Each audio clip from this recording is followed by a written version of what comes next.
Welcome back to my channel. This is Megan Teacher Pauline, and today I will be discussing about the theories on the origin of women's oppression. To understand this topic, stay tuned.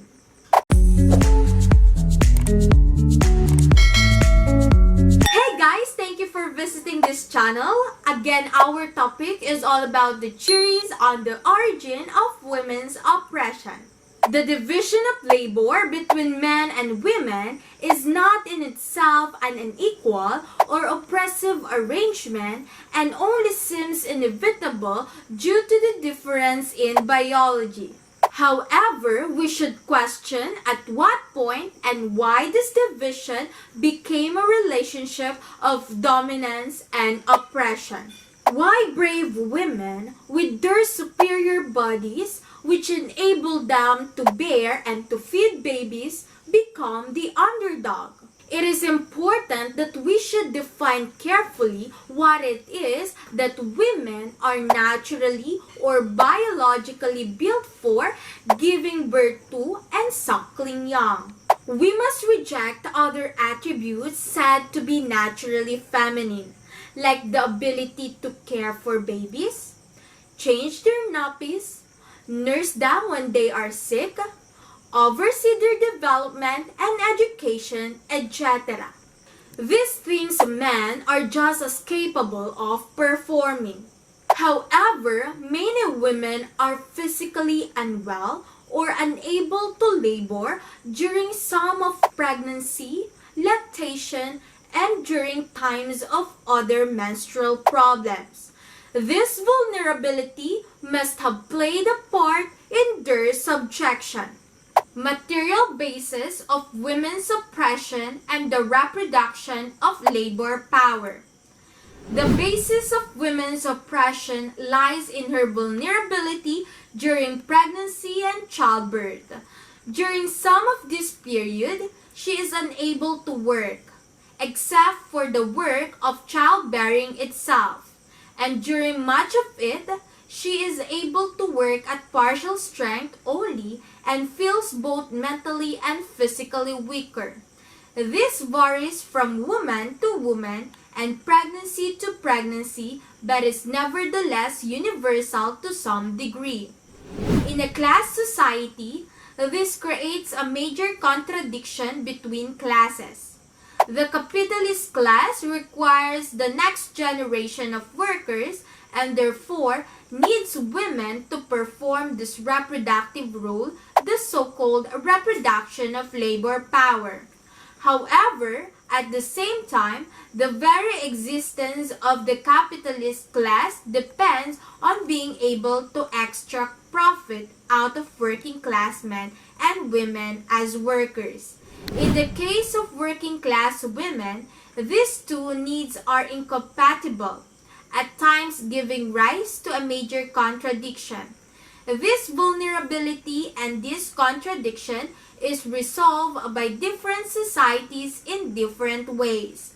Under capitalism, it is a contradiction on which the whole variety of women's oppression has been built, with the connivance of working class men at some stages, and with the establishment of male dominance and male benefit. In her book, Marxism and the Oppression of Women, Liz Vogel explores these concepts in more detail. She is careful to point out that in a class society, it is necessary to analyze women's specific oppression in each class separately before being able to see the whole. For working class women, it is the differential role in the production of labor power that lies at the root of their oppression. Women in the ruling class are also subordinated to the men of their class because of their role in childbirth or breeding, and this is involved with property and heirs. In addition, and very importantly, all women are oppressed by their lack of democratic rights, and this is especially acute for Black women. Lisa Vogel bases her analysis on the Marxist concepts of labor power, reproduction of labor power, and necessary and surplus labor, all of which she explains very clearly. She summarizes as follows. Human beings have the capacity to produce more use values than they need for their own immediate subsistence. In a class society, this potential is organized to the benefit of a ruling class, which appropriates the surplus labor of a subordinate class according to some determinate set of social relations. For these class societies to survive, an exploitable labor force must always be available to perform surplus labor. Workers, however, do not live forever. They suffer wear and tear, and death and must be continually replaced by, at the very least, an equal amount of fresh labor power. Where replacement is through generational reproduction, the fact that human beings fall into two distinct biological groups, women and men, comes into play.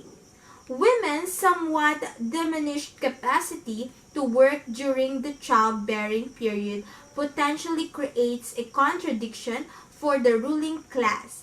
Out of the class struggle over resolving this contradiction, a wide variety of forms of reproduction of labor power has developed in the course of history. In virtually all cases, they entail men's greater responsibility for provision of material means of subsistence, women's greater responsibility for the ongoing task of necessary labor, and institutionalized forms of male domination over women. The contradiction which women's childbearing role produces is between the ruling class's immediate need to appropriate surplus labor from women and its long-term requirements for the reproduction of the workforce. While women are bearing and rearing children, they are not fully available as laborers. Reproduction of labor power does not always entail generational replacement. The workforce may be kept up by immigration, migrant labor, or by employing other members of society such as children or the old. Families are not the only places where workers renew themselves on a day-to-day basis. There are also barracks, workers' hostels, etc. However, different arrangements bring their own problems. During the Industrial Revolution in England, women and children were drawn into long hours of labor in the factories. This resulted in the breakdown of family and society so that children were dying before old age to work, and workers were unhealthy and weak. The ruling class, therefore, had to accept some of the demands for reforms which, for a variety of other reasons based on male chauvinist ideas, led to the concept of the family wage and the woman being partially returned to the home. Another example can be found in countries such as the Philippines, where young women in free trade zones are housed in hostels far from home and paid so little that the wage does not reach the rest of the family. Here, women have found strength and political rebellion in being housed together. These are just small examples of how the attempted resolution of the contradiction in anyone's society gives rise to class struggle.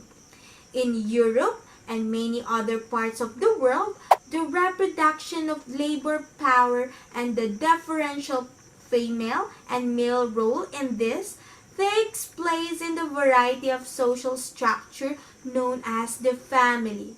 And within the family, it is the provision by men of means of subsistence to women during the childbearing period that forms the material basis for women's subordination in class society.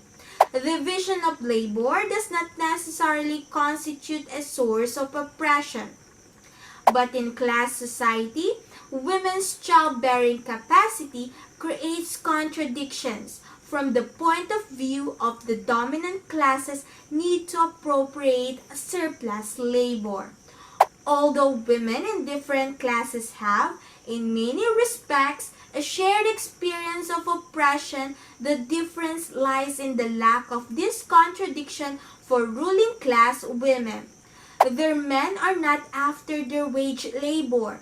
However, those women are still exploited by men of their class because of their role in childbirth.